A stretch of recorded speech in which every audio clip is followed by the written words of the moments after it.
आज सुबह बलूचिस्तान के इलाके सूराब गिदर में आम आबादियों को पाकिस्तानी जेट तैयारों की मदद से बमबारी का निशाना बनाया गया, जिसमें इस वक्त तक 7 अफराद जान बहक हो चुके हैं, जबकि 21 से ज्यादा शहरी जख्मी हो चुके हैं और दीगर कई अफराद उस इलाके से लापता है, जिनके बारे में यही कहा जा रहा है कि वो मलबों के तले दबे हुए हैं, जिन्हें HCL कार मलबों से निकालने के लिए यानी रेस्क्यू ऑपरेशंस के लिए आम आवाम को नहीं छोड़ रहे हैं। HCL कारों ने उस एरिया को सील ऑफ कर लिया है ताकि वहां से किसी भी किस्म के सबूत और शवाहिद दुनिया तक नहीं पहुंचाए जा सके। अफसोस का मकाम है, दर्द का मकाम है कि आज हमारे अल्फाज, आज हमारे जज्बात इस कैफियत को बयान नहीं कर सकते। इस कैफियत को महज वो लाशें बयान कर रही है जो इस वक्त सड़क पर एहतजाज के लिए रखे हुए थे। इस कैफियत को बयान करती वो मिसमार बस्ती है जो इस वक्त सफ़े हस्ती से उजड़ चुकी है। इस कैफियत को बयान करने के लिए वो खून आलूद तस्वीर, वो एक मासूम बच्ची की लाश, वो चीखते बिलखते झुलसते अफराद ही काफी है। हम इस वाक़े को अल्फाज में बयान नहीं कर सकते, मगर अफसोस का मकाम है, तकलीफ का मकाम है कि न सिर्फ हमारे लोगों को पाकिस्तानी जेट तैयारे, पाकिस्तानी सिक्योरिटी फोर्सेस दिन दहाड़े कत्ल कर रहे हैं, बल्कि वो इस कत्लेआम का जश्न भी मना रहे हैं। शर्म आनी चाहिए पाकिस्तानी मीडिया को जो क्लेम कर रहे हैं कि उन्होंने दहशतगर्द मारे हैं। 4 साल का कोई दहशतगर्द होता है दुनिया में? 10 साल की छोटी बच्चियां दहशतगर्द है? हर बलूच दहशतगर्द है। अगर हर बलूच दहशतगर्द है तो इस लकब को, इस दे हुए लकब के साथ बलूच सरजमीन से भी अपना ताल्लुक तोड़ दे।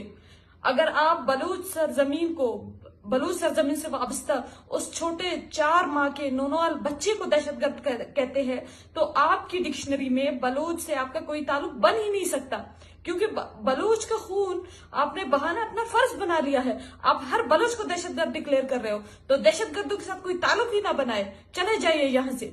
इंतहाई शर्मनाक अमल है वो तमाम न्यूज चैनल्स। मैं कहती हूँ अगर किसी में इंसानियत है तो इनका बाइकआउट करे, अगर किसी में इंसानियत है तो उन तमाम अफराद का जिन्होंने आज न सिर्फ इस बस्ती पर होने वाली बमबारी का जश्न मनाया, बल्कि इसके बाद उस बस्ती से निकलने वाले शवाहिद को रोका, और जब उनके लवाहिकीन धरने पर बैठे, खासकर DC सूराब और उनके साथ वो कबायली अमायदीन जो बार बार लोगों के पास गए और मुज़ाकरात के नाम पर उन लोगों को उठाया, मैं कहती हूँ आपको शर्म आनी चाहिए।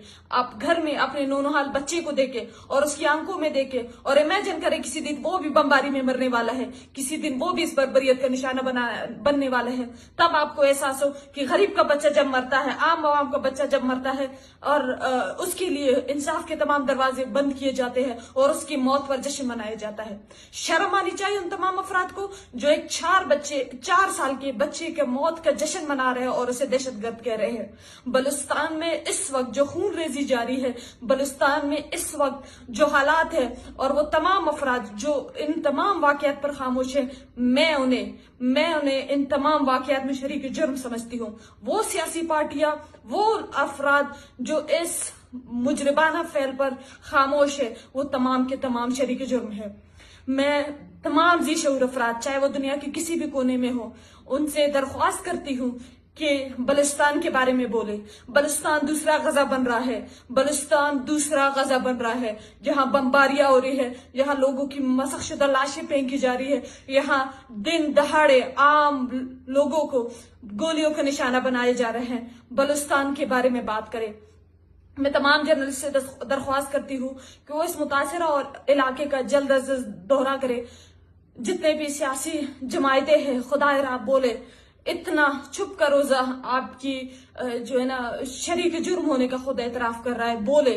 खामोशी आपके शरीक जुर्म होने का एतराफ कर रही है। कल बलूचिस्तान भर में शटर डाउन और पहिया जाम हड़ताल की कॉल दी गई है। ये दर हकीकत एक सोग है। कल सोग मनाइए, अपने घरों से ना निकले,